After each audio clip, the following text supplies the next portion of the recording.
All right, guys, we are here for leg day. I know last leg day we were at 24 Hour Fitness in Paramus, and unfortunately, I could not give you much video from the leg day because it wasn't really a suitable environment for filming. But today we're here at Escape Fitness. We have an empty gym all to ourselves. We're going to be able to film everything and give you guys as much content as possible. So right now I'm just doing some deep squats, open up those hip abductors, try to get those knees as warm as possible for our first exercise, which will be in the squat rack, barbell squats. Alrighty, guys, so we are doing our warm up here. We have warmed up now to 225. Hit this and see how it feels. From our back and buys day, was that 2 days ago? My back is pretty heavily fatigued still, so I don't think we're going to get too high today. I think we're going to definitely aim for more of the hypertrophy side of things. But let's hit this 225 and see how it feels.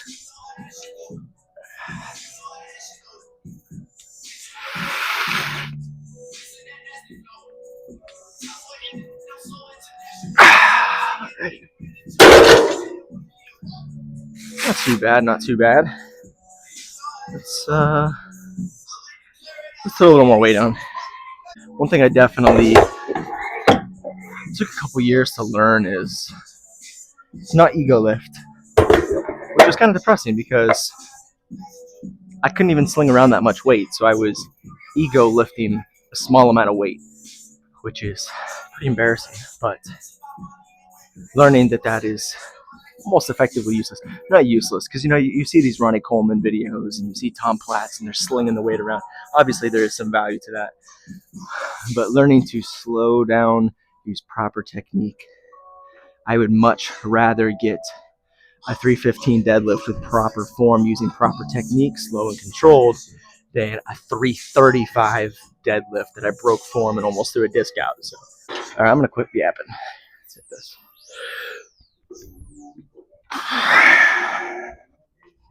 One, two. Alrighty. Very good. Worked our way up to 250, and my back was not liking it. So, throwing the weight back a little bit. We got our rails on now, safety rails. So, what we're going to do is we are going to a complete failure. We're going to go to complete failure. Try to achieve hypertrophy here, which I know is a little bit scary with legs. It sucks. It's difficult to fatigue. But we're going to go nice, slow, and controlled, and we're going to see if we can achieve failure. So here we go.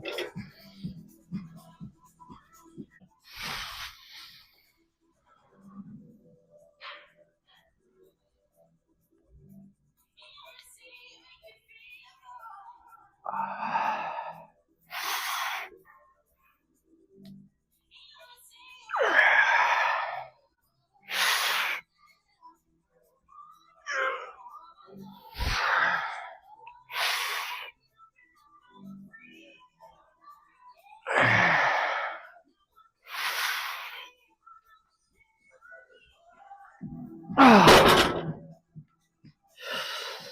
90 seconds rest. We'll go set 2.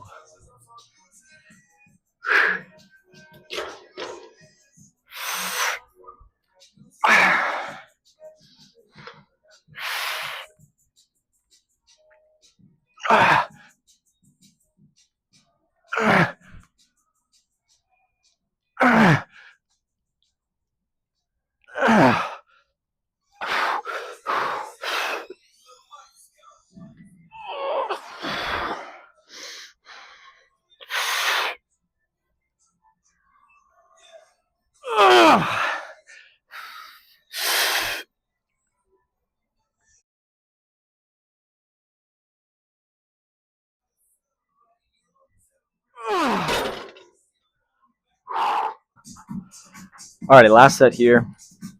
We're actually going to do a drop set. So go to failure, pull off 50 pounds, go to failure again. And while I'm strapping up here, I just want to talk about one thing that it did take me a minute to learn was driving force comes through your heels. So many times on my squats, Especially high back, I had the tendency to lean forward and I'm driving off my toes, coming forward a little bit. Number one, you're going to be off balance. Number two, you're not getting that driving force like you do through the heels. So eventually I learned that, but then my crutch became elevating my heels. I would use the squat platforms or even just putting plates on the ground to elevate my heels. I would get a little bit of a heavier squat. I ended up trashing my ankle mobility. Whenever I play sports, I would end up rolling my ankles, tearing tendons, ligaments in my ankles. It was a bad situation. So eventually got away from that. Now I flat foot squat. No heel elevation.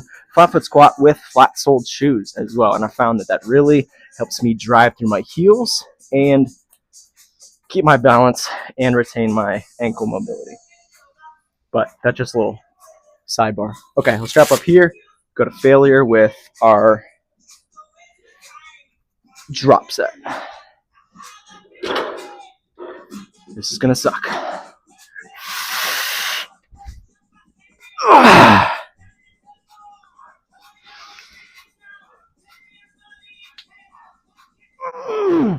Oh dear.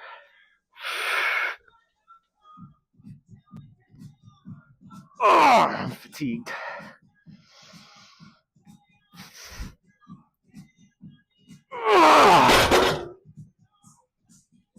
Whew. All right, so we'll pull off our 50 pounds here. We'll go again. Here we go. 135 to failure.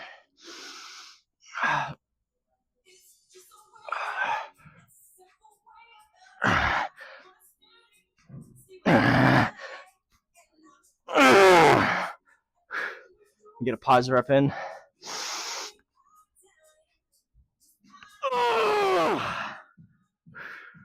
Doing a pause rep. Slow negative.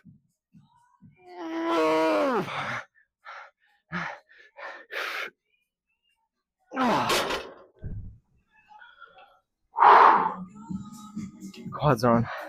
Frickin' fire. Good set there. We have now come to the, regrettably, I don't even know what to call it. I was gonna say like grimacing part of the, I don't know. Cut that. Okay, we have now come to the worst part of the workout, which is Bulgarian split squats. What we're gonna do is we're gonna alternate 10, 10, 10, 10, and just achieve failure.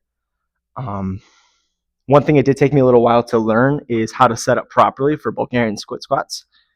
Split squats. Here's a perfect formula. You want to sit with your butt just on the edge. Stick whatever your desired foot is out. Wherever your heel lands, that is where you're going to be standing. So we'll see exactly where my heel is here. Rotate up onto that foot.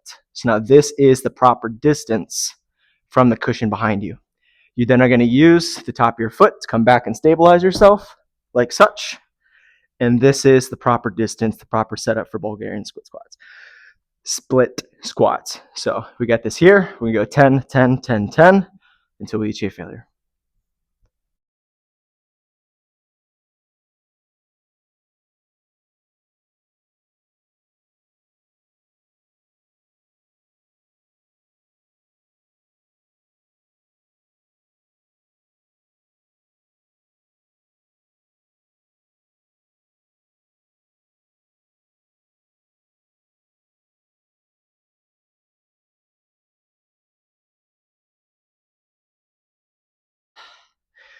Okay, stabilize. Full depth.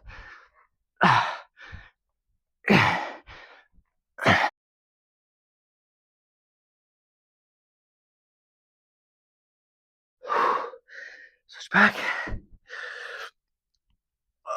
Not gonna happen. Okay. Failure achieved. Alrighty, so quads have been destroyed. Hamstrings have been destroyed. I did the face down hamstring curl, laying on the bench. I did not film that one because I will not be photoshopped in a compromising position. Not today, no sir. Not going to film that one. But Quads and hammies destroyed. Now just working on my calves. You know, it's an interesting debate. Uh, on half of the side, half people say that calves are strictly genetic and training is irrelevant. The other half says absolutely relevant. It's a muscle. It can be trained. It can be grown. I have an interesting take on this. I do believe any muscle in your body, to an extent, can be trained. You can fatigue it, you can pack it with protein, and it will strengthen. However, I do think that there is genetic caps on that. For example, it does not matter how many lateral raises you do. If a person has a narrow clavicle, they're simply not going to get wide. They might be able to add a little bit of depth to their side delts. With that narrow clavicle, they're capped by their genetics. So I do think calves you should never neglect, regardless of your genetics. You should always train them any leg day. You should be incorporating calves, getting that full strength or that full stretch at the bottom, and then coming up and squeezing at the top. But don't get too worked up if 6 months later you're not seeing a lot of volume added to your calves. That's just my take on it here. We're going to switch over to time lapse for this. I'm going to try to do between 200 and 300 calf raises. Not adding any weight today, just doing body weight, just doing some nice slow controlled reps. So switch over to time lapse, and we'll see in a minute.